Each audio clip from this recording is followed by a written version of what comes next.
ओम नम शिवाय। जय भोलेनाथ। भोलेनाथ की कृपा आप और आपके पूरे परिवार पर सदैव बनी रहे। दोस्तों, बहुत समय से आप लोगों के प्रश्न आ रहे हैं कि शाम की पूजा का सही समय क्या होता है। शाम को दीपक जलाना चाहिए और दीपक जलाते समय किस नियम का पालन चाहिए। यदि हम शाम को दीपक जलाते हैं तो क्या हमें स्नान करना जरूरी है, मतलब शाम की पूजा बिना स्नान किए कर सकते हैं या नहीं कर सकते हैं। और शाम को घर में कितने दीपक प्रज्वलित करने चाहिए, कहां कहां दीपक प्रज्वलित करना चाहिए, दीपक जलाने का मंत्र क्या होता है, घर की परेशानियों को दूर करने के लिए और किसी विशेष मनोकामना को पूर्ण करने के लिए दीपक किस प्रकार से प्रज्वलित करना चाहिए। तो आज की जो वीडियो है पूरी तरह से संध्या वंदन पर आधारित है। शाम के समय जो आप संध्या वंदन करते हैं, पूजा आराधना करते हैं, दीप प्रज्वलित करते हैं, वो किस प्रकार से आपको करना है, किस नियम का पालन करना है। मतलब आज की वीडियो पूरी तरह से आपके प्रश्नों पर आधारित हैं, जिनका उत्तर मैं आपको शास्त्रों के अनुसार देने का पूरा प्रयास करूंगा।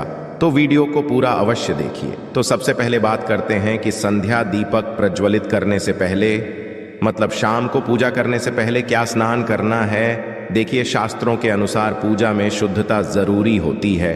तो जब हम सुबह पूजा करते हैं तब तो स्नान करना अत्यंत जरूरी होता है। सुबह बिना स्नान की पूजा नहीं करना चाहिए, किंतु शाम की पूजा आप हाथ पांव धोकर भी कर सकते हैं। जरूरी नहीं है आप स्नान करें। अब देखिए, आप चाहे तो वस्त्र भी बदल सकते हैं या फिर आप केवल हाथ पांव धोकर कुल्ला करके भी पूजा कर सकते हैं। आप जैसे कि आपको शाम के समय पूजा करनी है तो दिन में भी आप शुद्धता का ध्यान रखिए। जैसे कि आप जब भी टॉयलेट जाते हैं, बाथरूम जाते हैं, तब उस समय शुद्धिकरण अवश्य कीजिए, अवश्य करना चाहिए। हर बार जब आप बाथरूम जाते हैं तो यदि आप दिन भर शुद्धिकरण का ध्यान रखते हैं तो शाम के समय बिना स्नान किए भी केवल हाथ पांव मुंह धोकर भी पूजा कर सकते हैं। और चाहे तो स्नान भी कर सकते हैं। से कि गर्मियों के दिन है तो शाम के समय भी आप स्नान करके पूजा कर सकते हैं। तो बहुत सारी चीजें आप स्वयं भी अपने विवेक से निर्धारित कर सकते हैं। और अगला प्रश्न है आपका कि शाम की पूजा में दीपक के समय जलाना चाहिए। तो देखिए, शाम को जो पूजा का समय होता है वो धूलि बेला का समय होता है, प्रदोष काल का समय होता है। मतलब जिस समय सूर्य अस्त हो रहे होते हैं उस हमारे घर में दीपक प्रज्वलित हो जाना चाहिए। अब जैसे कि आप लोगों के प्रश्न आते हैं कि कितने बजे दीपक जलाना चाहिए शाम को। तो देखिए, शाम को सूर्यास्त का समय हर मौसम में अलग अलग होता है। कभी जैसे कि सर्दियां चल रही होती है तो 5 बजे भी सूर्यास्त हो जाता है, 5:30 बजे तक सूर्यास्त हो जाता है। और अभी जैसे ही गर्मियों का मौसम है तो 6:30 बजे, 7 बजे ऐसे ही सूर्यास्त का समय होता है। कई बार 7:50 भी बस जाते हैं।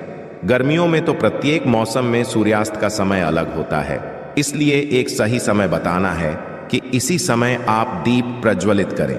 यह तो बहुत मुश्किल होगा और यह ठीक भी नहीं होगा। एक ही समय पर हर बार हम दीप प्रज्वलित नहीं कर पाएंगे, इसलिए संध्या काल का ध्यान रखिए। जब संध्या काल का समय होता है, मतलब जब सूर्यास्त हो रहा होता है, उस समय आप अपने घर में दीपक प्रज्वलित कर दीजिए।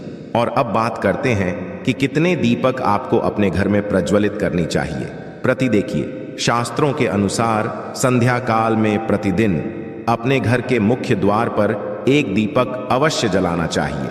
इससे क्या होता है, देखिए, शास्त्रों के अनुसार शाम के समय संध्या काल में लक्ष्मी माता और उनकी बहन दरिद्रता दोनों ही भ्रमण पर निकलती है। तो जिस घर के मुख्य द्वार पर दीपक प्रज्वलित होता है उस घर में मां लक्ष्मी प्रवेश कर जाती है, और जिस घर के मुख्य द्वार पर दीपक नहीं जल रहा होता है उस घर में दरिद्रता प्रवेश कर जाती है। तो इसलिए मां लक्ष्मी का प्रवेश आपके घर में हो, इसके लिए कि मुख्य द्वार पर एक दीपक अवश्य प्रज्वलित करना चाहिए। और हाँ, घर के मुख्य द्वार पर जो दीप प्रज्वलित किया जाता है संध्या काल में, इसके बहुत सारे फायदे शास्त्रों में बताए गए हैं। शास्त्रों के अनुसार संध्या काल में जिस घर के मुख्य द्वार पर दीप प्रज्वलित होता है उस घर में किसी भी प्रकार की नेगेटिव ऊर्जा प्रवेश नहीं करती है। कोई भी वास्तु दोष आपके घर में हो, यदि आप मुख्य द्वार दीप प्रज्वलित करते हैं तो समस्त प्रकार के वास्तु दोष से मुक्ति मिल जाती। और यदि आपके घर में पितृदोष है जिसकी वजह से परेशानियां आपके घर में बनी हुई हैं, तो घर के मुख्य द्वार पर जो हम दीप प्रज्वलित करते हैं इससे घर का पितृदोष भी समाप्त हो जाता है। और इसके अलावा घर में किसी भी प्रकार की अशांति रहती हो या फिर आपके घर में बीमारियां बहुत रहती हैं, कलह क्लेश रहता है, आर्थिक तंगी रहती है, तो घर के द्वार पर हम दीप प्रज्वलित करते हैं तो समस्त प्रकार की परेशानियों से, दुखों से आपको मुक्ति मिल जाती है। इसलिए घर के मुख्य द्वार पर दीप प्रज्वलित करना अत्यंत जरूरी होता है।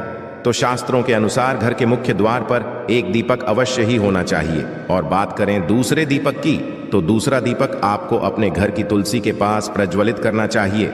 शास्त्रों के अनुसार यदि शाम के समय संध्या काल में तुलसी की जड़ के पास अंधेरा रहता है तो ऐसे घर में दरिद्रता का स्थायी बांस बन जाता है।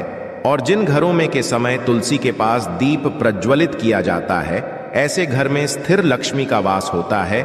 श्री हरि विष्णु सहित महालक्ष्मी ऐसे घरों में वास करती है। तो प्रयास करना चाहिए कि शाम के समय तुलसी के पास एक दीपक अवश्य प्रज्वलित करें। बात करें अगले दीपक की, तो शाम के समय अपने घर के ईशान कोर में, मतलब जहां पर भी आपने अपने घर का मंदिर बनाया हुआ है, उस स्थान पर घर के मंदिर में एक दीपक अवश्य प्रज्वलित कीजिए। तो 3 तक आपको प्रतिदिन अवश्य प्रज्वलित करने चाहिए।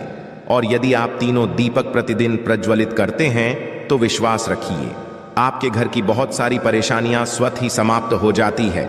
और अब बात करते हैं अगले प्रश्न के बारे में, जो आप लोगों के हमेशा प्रश्न आते हैं कि दीपक किस चीज से प्रज्वलित करना चाहिए, सरसों का तेल डाल सकते हैं या नहीं, या फिर तेल का प्रयोग करना चाहिए, या फिर शुद्ध घी का, गाय के घी का, किस चीज से हम दीपक प्रज्वलित करें। तो देखिए, शास्त्रों के अनुसार सरसों के तेल का दीपक हर जगह प्रज्वलित नहीं करना चाहिए। सरसों का तेल कड़वा तेल कहा जाता है। इस तेल को हम प्रज्वलित करते हैं शनिदेव के लिए, शनिदेव के निमित्त। यदि आप दीप दान करते हैं शनिवार के दिन तो आपको सरसों तेल का दीपक प्रज्वलित करना चाहिए। और आप चाहे तो जैसे कि पीपल का पेड़ होता है वहां पर भी सरसों के तेल का दीप प्रज्वलित कर सकते हैं, या फिर भैरव देवता होते हैं उनके लिए भी सरसों तेल का दीपक प्रज्वलित किया जाता है। इसके कहीं पर भी सरसों तेल का दीप प्रज्वलित करने की बात शास्त्रों में नहीं कही गई है। शास्त्रों के अनुसार घर में ज्योति प्रज्वलित किया जाता है या किसी भी देवता के निमित्त जो हम दीप प्रज्वलित करते हैं उसमें गाय का घी डालकर ही प्रज्वलित करना चाहिए। अब देखिए, ऐसे समय में जबकि गाय का शुद्ध घी नहीं मिल पाता है तब हमें क्या करना चाहिए। तब आपको गाय के घी के नाम पर जो भी घी मिल जाता है या फिर शुद्ध घी मिल जाता है उसका प्रयोग कर सकते हैं, या आप चाहे तो तिल के तेल का दीप प्रज्वलित कर सकते हैं। तो प्रतिदिन जो आप दीपक प्रज्वलित करते हैं अपने घर में, चाहे आप घर के मुख्य द्वार पर प्रज्वलित करें या फिर तुलसी के पास प्रज्वलित करते हैं या फिर घर के ईशान कोण में प्रज्वलित करते हैं, सभी दीपक आप तिल या शुद्ध घी से प्रज्वलित करें। और हाँ, जब आप दीपक प्रज्वलित करते हैं, जैसे कि मुख्य द्वार पर जो दीप प्रज्वलित करेंगे या फिर तुलसी के पास जो दीप प्रज्वल करते हैं या फिर घर में भी जो दीप प्रज्वलित किया जाता है, तो ध्यान रखना चाहिए एक चीज का, कभी भी दीपक को सीधे जमीन पर नहीं रखा जाता है। तो दीपक रखते समय प्रतिदिन दीपक के नीचे थोड़ा सा आप चाहें तो चावल रख सकते हैं या फिर आप चाहें तो थोड़े से पुष्प रख सकते हैं। और हाँ, यदि आप दीपक के नीचे चावल रखते हैं तो इस बात का आपको ध्यान रखना है कि अखंडित चावल होनी चाहिए, क्योंकि ऐसा माना जाता है कि यदि टूटे हुए चावलों का प्रयोग हम पूजा में करते हैं किसी भी प्रकार से, चाहे दीपक के नीचे रख कर करते हैं या फिर अक्षत के स्वरूप में करते हैं, तो इससे घर में दरिद्रता आती है। इसलिए अखंडित चावल होने चाहिए। यदि आप दीपक के नीचे रखते हैं तो, और जैसे कि कई लोगों के प्रश्न आते हैं कि प्रतिदिन जो दीपक के नीचे हम चावल रखेंगे तो उस चावल का अगले दिन क्या करना चाहिए। तो अगले दिन वो चावल उठाकर आप पक्षियों को डाल दीजिए, पक्षी उसे खा जाते हैं। और घर में जो आप ईशान कोण में दीप प्रज्वलित करते हैं, मतलब घर के मंदिर में जो दीपक प्रज्वलित किया जाता है, उस दीपक को आप किसी पात्र में भी रख सकते हैं। जैसे कि एक छोटी सी प्लेट ले लीजिए, उसी प्लेट में दीपक रख दीजिए और उस दीपक को हम प्रज्वलित करते हैं। मतलब घर के मंदिर में जो दीपक प्रज्वलित करेंगे वो आप किसी पात्र में भी रख सकते हैं, किंतु सीधे जमीन पर आपको कोई भी दीपक नहीं रखना है। इस बात का ध्यान रखिए। और आपका अगला प्रश्न है कि शाम की पूजा करते समय किस मंत्र का जप करना चाहिए। दीप प्रज्वलित करते समय दीप जलाने का मंत्र क्या होता है। तो देखिए, दीप जलाने का मंत्र मैं आपको बता देता हूं। आप यदि जप सकते हैं तो अवश्य जपिए, किंतु यदि आप ये मंत्र नहीं भी जा पाते हैं, तब भी शाम के समय जब आप दीपक प्रज्वलित करते हैं, उस समय आप किसी भी मंत्र का जप कर सकते हैं। जैसे कि आप चाहे तो माता रानी के किसी मंत्र का जाप कर सकते हैं। आपके कोई इष्ट देवता हो तो उनके मंत्रों का भी जप कर सकते हैं। दुर्गा चालीसा का, हनुमान चालीसा का पाठ करते हुए भी आप दीप प्रज्वलित कर सकते हैं। मतलब देखिए, जरूरी नहीं है कि आप दीपक जलाने वाला मंत्र ही पढ़ेंगे। किसी भी मंत्र को पढ़कर आप दीप प्रज्वलित कर सकते हैं, संध्या वंदन कर सकते हैं। क्योंकि देखिए, शास्त्रों में कहा गया है कि मौन रहकर कभी भी पूजा नहीं करनी चाहिए। जो भी कर्म होते हैं वो मंत्रोच्चारण के साथ ही संपूर्ण किए जाते हैं, इसलिए मंत्रोच्चारण जरूरी है। कोई भी मंत्र जपते हुए आप पूजा कर सकते हैं, संध्या वंदन कर सकते हैं, किंतु दीपक जलाने का जो शास्त्रों के अनुसार मंत्र है वो मैं आपको बता देता हूं, ध्यान से सुनिए। मंत्र है शुभम करोति कल्याण, आरोग्य धन संपदा, शत्रु बुद्धि विनाशाय, अब दीपिका या नमो स्तुति दीपों ज्योति परम ब्रह्मा दीपो, ज्योति जनार्दन आदि को हरतु में पापन संध्या नमोस्तुते। इस मंत्र दीपक प्रज्वलित करते समय करने से कहा जाता है कि सभी प्रकार के पापों से मुक्ति मिल जाती है और दीप देवता जो होते हैं वो हमारे जीवन में प्रकाश करते हैं। तो बहुत आसान है। यह मंत्र यदि आप लोग नियमित पढ़ेंगे तो निश्चित ही आपको याद हो जाएगा और दीपक प्रज्वलित करते समय आप बिना देखे भी पढ़ पाएंगे। और अभी आप चाहें तो इसे किसी कागज पर लिखकर